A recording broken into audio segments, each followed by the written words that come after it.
ஒரு தந்தையை போலே அவர் தோளின் மேலே உன்னை தூக்கி சுமந்திடுவா. இயேசு தூக்கி சுமந்திடுவா. துணையாக நின்றிடுவா.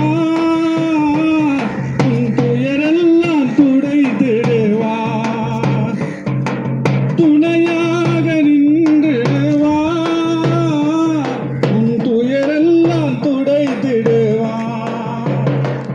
ஒரு தந்தையை போலே அவர் தோளின் மேலே உன்னை தூக்கி சுமந்திடுவார்.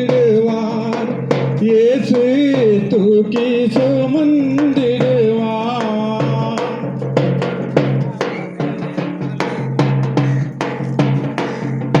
கண்ணீர் தான் உணவானதோ, கவலைதான் வாழ்க்கையானதோ.